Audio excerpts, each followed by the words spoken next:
Many of the tests are conducted while Yves is strapped into the wing because Yves' body is an integral part of the aircraft. The wing has no steering controls, no flaps, no rudder. Yves uses his body to steer the wing. Well, he turns by just putting his head on the one or the other side, and sometimes he assists that with his hand, sometimes even with the leg. He's acting as a human fuselage, so to say, and that's quite unique. When he arches his back, he gains altitude.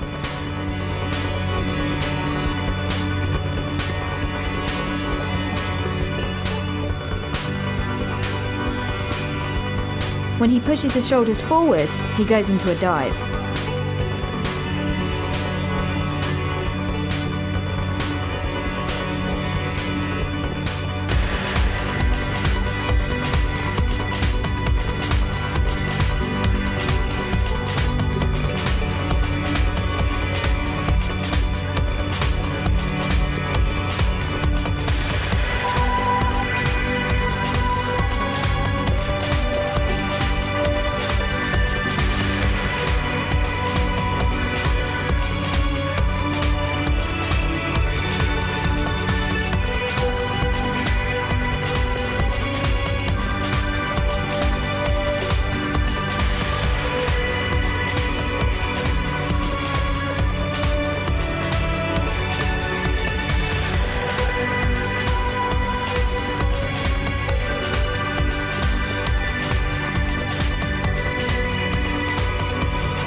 There's Yves Rossy, and I think the wing is open. Amazing. The wing is open. So our first critical moment, it's open. He is down. Is he flying? It looks like he's stabilized. He's starting to make his climb. There's that 90-degree turn you're talking about, taking him out. He's out over the channel. There is Yves Rossy. There is no turning back now. He is over the English Channel and underway. Ladies and gentlemen, a historic flight has begun.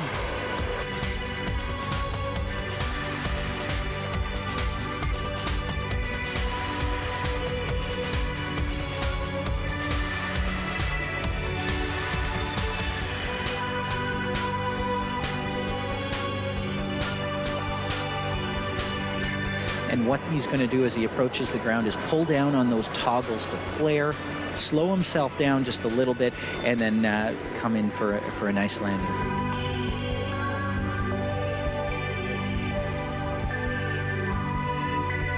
There he is. Yves Rossy has landed in England. And now he's in Edinburgh. Yves Rossy.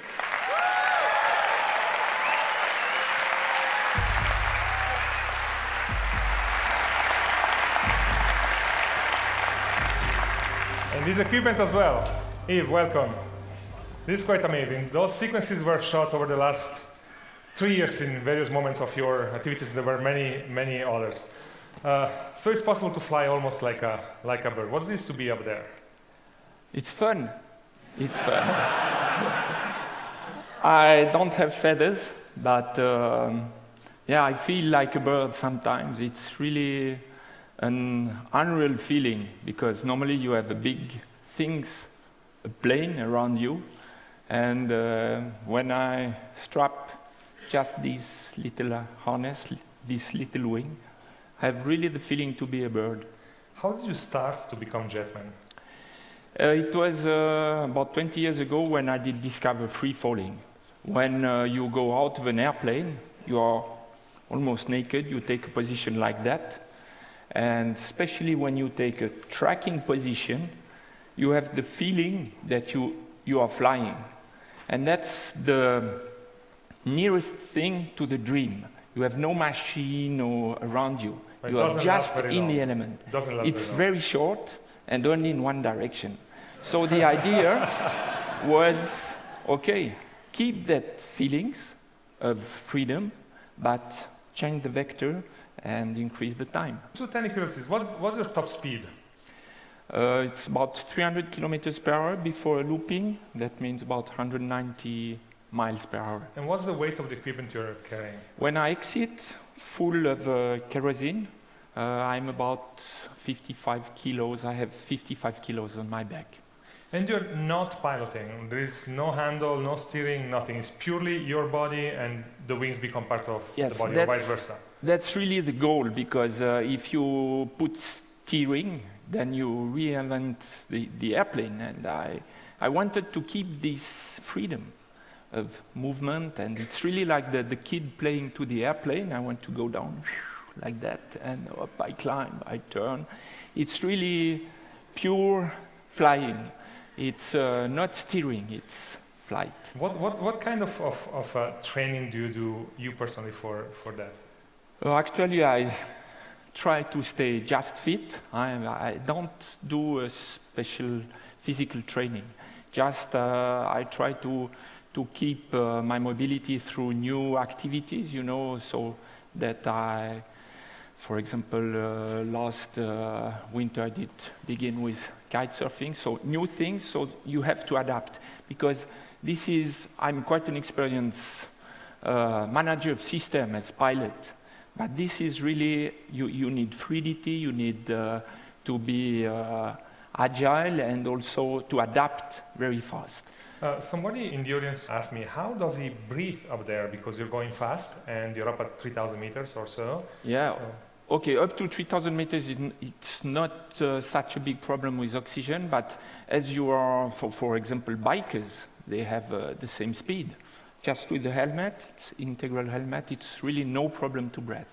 Describe for me the equipment, since we have it here. So, yeah, briefly, the wings, 4 engines. Yeah, 2 meter span, auto-stable profile, 4 little engines, 22 kilos thrust each, turbines working with kerosene, harness, parachute. My only instruments are altimeter and time. That's I know I have about 8 minutes fuel, so just check before it's finished.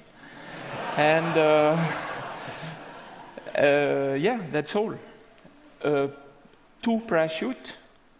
That means if I have a problem with the first one I pull, I still have the possibility to open the second one. And this is my life. That's the real important thing about safety. I did use that during these last 15 years about 20 times. Never with that type of wing, but at the beginning, yeah. I can release my wing when I am in a spin or in unstable... We saw the 2009 crossing of the Gibraltar Strait, where you lost control and then you dive down into the clouds and in the ocean. Yeah. So that was one of those cases where you let the wings go, right? Yeah, I did try in clouds, but you lose completely orientation. So I did try to take again a climb attitude. I thought, okay, I will go out. But most probably I did something like that. Yeah. The next thing... Something that is not very safe in image. But you don't... You feel great, but you have not you have not the right attitude. So the next thing I saw was just blue. It was the sea. I have also an audible altimeter, so I was at my minimum altitude in that vector, fast. So pulled that, and then I did open my parachute. So the wings go out with their own parachute, and you have your 2 parachutes. Exactly. There is a rescue parachute for the wing for 2 reasons. So I can repair afterwards, and especially that nobody take that just I see. When he's well, let's maybe come back here, but this is risky stuff indeed, right? People have died trying to do this kind of things, and you don't look like a crazy guy. You're a Swiss airline pilot, so you're rather a checklist kind of guy. I assume you have standards. Yeah, I've no checklist for that. Okay, let's not tell your employer. No, that's really 2 worlds. Civil aviation is something that we know very well. We have 100 years of experience, and you can adapt really precisely. With that, I have adapt to something new. That means improvise. So it's really a play between these 2 approaches, something that I know very well. These principles, for example, we have 2 engines on an Airbus. With only 1 engine, you can fly. So plan B, always a plan B. In a fighter, you have an ejection seat. That's my ejection seat. So I have the approach of a professional pilot with the respect of a pioneer in front of Mother Nature. It's well said. It's well said. What happens if one of the engines stops?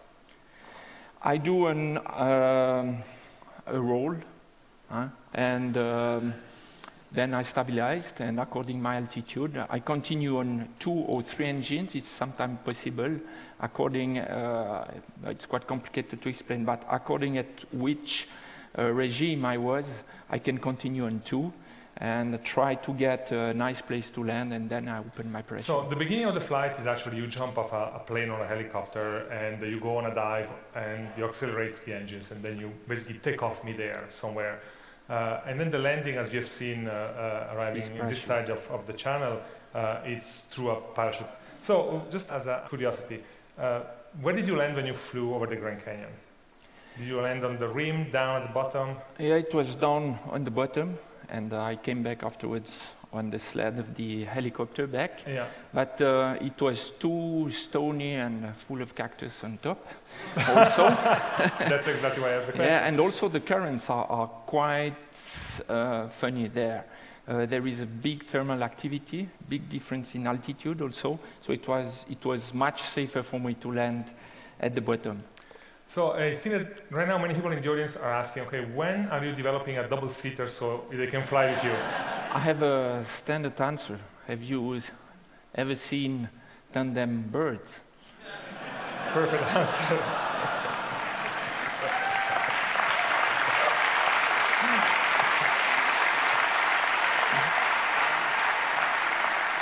Yves, one last question. What's next for you? What's next for Jetman?